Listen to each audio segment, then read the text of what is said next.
ಜೈ ಗುರುಜಿ. ವೀಕ್ಷಕರೇ ಎಲ್ರಿಗೂ ನಮಸ್ಕಾರ. ಫಸ್ಟ್ ಅತ್ ಫೌಂಡೇಶನಿಂದ ಗಂಗಾಧರ್ ಮಾತಾಡ್ತಾ ಇರೋದು. ಇಲ್ಲಿ ಒಂದು ಗ್ರಾಮಕ್ಕೆ ಬಂದಿದ್ದೀವಿ. ಸರ್ರು ಪ್ರಗತಿಪರರು ಮತ್ತೆ ಅವ್ರ ಮೇಲೆ ಕೇಳೋಣ, ಅವರು ಏನು ವೃತ್ತಿ ಎಲ್ಲ ಮಾಡ್ತಾ ಇದ್ದಾರೆ ಅಂತ ಅಂದ್ಬಿಟ್ಟು. ಸರ್ ನಮಸ್ತೆ. ನಮಸ್ಕಾರ ಎಲ್ಲರಿಗೂ. ನನ್ನ ಹೆಸರು ಪ್ರಶಾಂತ್ ಅಂತ. ಇವತ್ತು ನಾವು ಗುಂಡ್ಲುಪೇಟೆ ತಾಲೂಕು ಮಲೈನ್ಪುರ ಗ್ರಾಮದಲ್ಲಿದ್ದೀವಿ. ಇದು ಯಾವ ಡಿಸ್ಟಿಕ್ ಬರ್ತದೆ ಸರ್? ಇದು ಚಾಮರಾಜನಗರ ಡಿಸ್ಟಿಕ್. ನಮ್ಗೆ ಗಂಗಾಧರ್ ಅವರು ಪರಿಚಯ ಆಗಿ ಆಲ್ಮೋಸ್ಟ್ 2 ವರ್ಷ ಆಗ್ತಾ ಬಂತು. ಮುಂಚೆ ಬಾಳೆಯಿಂದ ಶುರು ಮಾಡಿದ್ವಿ. ಬಾಳೆ ಒಂದು 2 ಪ್ಲಾಟ್ 2000 ಕಟ್ಟೆ ತೆಗೆದ್ವಿ ಫಸ್ಟ್ ವರ್ಷದಿಂದ. ಈಗ ಸ್ವಲ್ಪ ಬಾಳೆ ನಿಲ್ಸ್ಬಿಟ್ಟು ಬರೀ ಅಡಿಕೆ ಮಾಡ್ತಾ ಇದೀವಿ.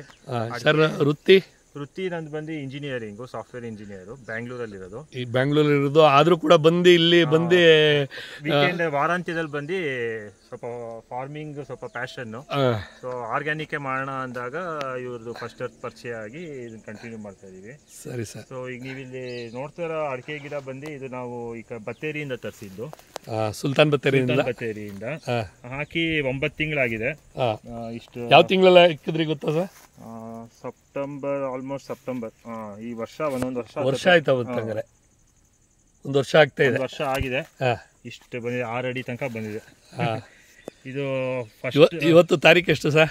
ಇವತ್ತು 29 ಸೆಪ್ಟೆಂಬರ್ 29 2024. 23 ಹಾಕಿದ್ದು. ಫಸ್ಟ್ ಮೊದಲನೇ ತಿಂಗಳಿಂದ ಅರ್ಧ ಲೀಟರ್ ಕೊಟ್ಕೊಂಡ್ ಬಂದ್ವಿ ಫಸ್ಟ್ ಇದು. ಈಗ ಒಂದು 4 ತಿಂಗಳಿಂದ 1 ಲೀಟರ್ ಕೊಡ್ತಾ ಇದ್ರಿ. ಯಾಕೆಂತಂದ್ರೆ ನಾನು ಪ್ರತಿಯೊಬ್ಬರಿಗೂ ಕೂಡ ಅರ್ಧ ಲೀಟ್ರೇ ಸಾಕು, ನೀವು 1 ಲೀಟರ್ ಕೊಟ್ರೆ ಏನಾಗುತ್ತೆ ಅನ್ನೋದಕ್ಕೆ ಒಂದು ಎಕ್ಸಾಂಪಲ್ ನೀವು ಮಾಡಿದಿರಿ. ಇದು ನೋಡ್ಬೋದು ಯಾವ ರೀತಿ ಮೋಪಾಗಿ ಬರ್ತಾ ಇದೆ ಅಂತ ಅಂದ್ಬಿಟ್ಟು. ಇದು ಎಷ್ಟು ಅಡಿ ಬರುತ್ತೆ ಸರ್ ಈಗ ಒಂದು ಅಂದಾಜು? ಒಂದು 4 ಅಡಿ ಇರ್ಬೋದು. 3.5 4 ಅಡಿ ಬರ್ತಾ ಇದೆ. ಏಕೆಂದ್ರೆ ಇನ್ನೂ ಉದ್ದ ಹೋಗುತ್ತೆ, ಇನ್ನೂ ಪೂರ್ಣ ಓಪನ್ ಆಗಿಲ್ಲ ಅದು. ಅದೇ ರೀತಿ ಪ್ರತಿಯೊಂದು ಗಿಡನೂ ಕೂಡ ನೋಡ್ಬೋದು ನೀವು.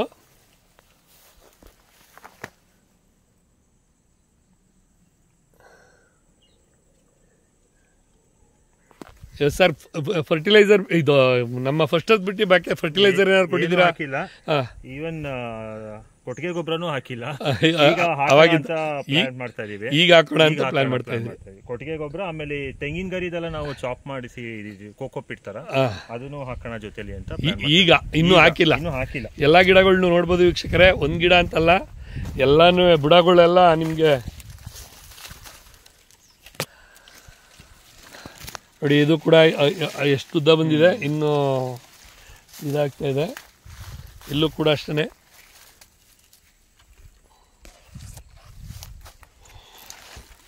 ಈಗ ಇಲ್ಲಿ ಬಂದಿದೆಯಲ್ಲ ಸರ್, ಈ ಗರಿಗಿಂತ ಮುಂದೆ ಅದು ಇನ್ನೂ ಇದಾಗುತ್ತೆ. ಅಂದರೆ ನಿಮಗೆ ಇಲ್ಲಿ ಕಾಣುವಂಥದ್ದು ಈ ರೀತಿ ಕಾಣುತ್ತೆ ನೋಡಿ. ಇದು ಎಷ್ಟು ಇದಾಗುತ್ತೆ ನೋಡಿ ಅದು. ಮತ್ತೆ ಎಷ್ಟು ಗಾತ್ರ ಬರ್ತಾ ಇದೆ ಅದು. ಸುಮಾರು 2 ಇಂಚ್ ಸುತ್ತಳತೆ ಮೇಲೆ 2 ಇಂಚ್ಗೂ ಜಾಸ್ತಿ ಇದೆ ಸುತ್ತಳತೆ. ನೀವು ಯಾವುದೇ ಗಿಡ ನೋಡಿದ್ರು ಕೂಡ ಮೋಪಾಗಿ ಕಡಿತಾ ಇದೆಯಲ್ಲ ಸರ್? ಹೌದು ಹೌದು. ಮತ್ತೆ ಬಾಳೆ ನಿಮ್ದು ಗಾಳಿಗೆ ಬಿದ್ದೋಗ್ಲಾಗಿ ನೀವು ಹಂಗೆ ಬಿಟ್ಬಿಟ್ರಿ. ಬಾಳೆಗೂ ಕೂಡ ಕೊಡ್ತಾ ಇದ್ರಿ? ಬಾಳೆಗೆ ಮುಂಚೆ ಕೊಡ್ತಾ ಇದ್ವಿ, 3 ತಿಂಗಳಿಂದ ಬಿಟ್ಬಿಟ್ವಿ, ಇದೇನು ಬರಲ್ಲ ಅಂತ. ಬರೀ ಅಡಿಕೆಗೆ ಮೇಯ್ನು, ಇದು ಸುಮ್ಮನೆ ಶೇಡ್ಗೆ ಅಂತ ಬಿಟ್ಟಿದೀವಿ ಸದ್ಯಕ್ಕೆ ನಾನು ಹೇಳೋದೇನಪ್ಪ ಅಂತಂದ್ರೆ ಸರ್, ಕೆಲವು ಒಂದೊಂದು ಇರ್ತದಲ್ಲ ಸರ್, ಈ ಹೆಂಗಿದ್ರು ಕೊಡ್ತಾ ಇದ್ರಿ. ಬೇಕಾದ್ರೆ ಈ ಅಡಿಕೆ ಗಿಡಕ್ಕೆ ಒಂದ್ ಸ್ವಲ್ಪ ಕಡಿಮೆ ಮಾಡಿ ಅದು ಕುಯಿಸ್ಬಿಟ್ಟು ಮತ್ತೆ ಕೊಡಿ, ಬಂದಷ್ಟು ಬರಲಿ. ನಿಮ್ಗೆ ಯಾಕೆ ವೇಸ್ಟ್ ಮಾಡ್ಕೊತೀರಿ? ಜೊತೆಗೆ ಹೆಂಗಿದ್ರು ನೀರು ಬೀಳ್ತಾ ಇದೆ ಮಾಡಿ ಅಂತ ಹೇಳ್ತಾ, ಮತ್ತೆ ಪ್ರತಿಯೊಂದು ಈಗ ಬಾಳೆಗೆ ಎಲ್ಲ ಯಾವ ರೀತಿ ನಿಮ್ಗೆ ರಿಸಲ್ಟ್ ಗೊತ್ತಾಯ್ತು ಸರ್? ಬಾಳೆ ನಮ್ದು ಅದೇ ಗೊನೆ ನೇಂದ್ರ ಹಾಕಿ ಕೆಜಿ 12 kg ಸರಾಸರಿ ಬಂದಿದೆ. 12 kg ಬಂದಿದೆ. ಎಲ್ಲದಕ್ಕೂ ಮಾಡ್ಬೋದು ಅಂತ ಮಾಡ್ಬೋದು. ಈಗ ತೆಂಗುಗೂ ಹಾಕ್ತಾ ಇದೀವಿ. ಇದ್ರ ಜೊತೆ ತೆಂಗು, ಎಳ್ಳೀರು ಶೈನಿಂಗು ಎಲ್ಲ ಬಂದಿದೆ. ಸೊ ಎಳ್ಳೀರ್ಗೆ ಬೇಡಿಕೆ ಜಾಸ್ತಿ ಆಗಿದೆ. ಎಳ್ಳೀರ್ಗೆ ಬೇಡಿಕೆ ಜಾಸ್ತಿ ಆಗಿದೆ. ನಿಮ್ದು ಮೊದಲಿಗೆ ಫಲ ಕಮ್ಮಿ ಇತ್ತು. ಈಗ ಒಂದು ಅಂದಾಜು ಒಂದು ಮರಕ್ಕೆ ವರ್ಷಕ್ಕೆ 180 200 ಬರ್ಬೋದು. ಆಮೇಲೆ ನೀವು ನಮ್ಮ ಹತ್ರ ಎಷ್ಟು ದಿನದಿಂದ ಈಗಾಗಲೇ 2 ವರ್ಷದಿಂದ ಅಂತ ಹೇಳಿದ್ರೆ ಸ್ಟಾಪ್ ಮಾಡಿದ್ದೀರಾ ಸರ್? ಮಧ್ಯ ಇಲ್ಲ, ನಿಲ್ಸಿಲ್ಲ. ನಾನು ಕೆಲವು ನಮ್ಮ ರೈತ ಬಾಂಧವರಿಗೆ ಹೇಳೋದೇನಪ್ಪ ಅಂದ್ರೆ, ಎಲ್ಲ ಸ್ಟಾರ್ಟ್ ಮಾಡ್ತಾರೆ. ಗಿಡ ಯಾವಾಗ ಚೆನ್ನಾಗಿತ್ತು ಅಂದಕ್ಕೆ ಸ್ಟಾಪ್ ಮಾಡ್ತಾರೆ. ಇಲ್ಲ ನಿಲ್ಸಿಲ್ಲ, ಇಲ್ಲಿವರೆಗೂ ಕೊಟ್ಟಿದ್ದೀವಿ. ನಾನು ಅದನ್ನೇ ಹೇಳೋದು, ದಯವಿಟ್ಟು ಸ್ಟಾಪ್ ಮಾಡೋಕೆ ಹೋಗಬೇಡಿ. ನಿಮ್ಮ ಗಿಡನೂ ಚೆನ್ನಾಗಿರ್ತದೆ, ಫಲನೂ ನಿರಂತರವಾಗಿ ರೆಗ್ಯುಲರಾಗಿ ಬರ್ತಾ ಹೋಗುತ್ತೆ. ದಯವಿಟ್ಟು ಕೊಡಿ. ಮತ್ತು ಈಗ ನೀವು ಇವತ್ತಿನ ಮೇಂಟೈನ್ ನೀವು ಮಾಡ್ತಾ ಇರೋದು ನೋಡಿದ್ರೆ 25 to 30 kg ಇಳುವರಿ ನೀವು ತಗೊಳ್ತೀರಿ ಸರ್ ಅಡಿಕೆನಲ್ಲಿ. ಹಂಗೆ ಆಗಲಿ ಸರ್.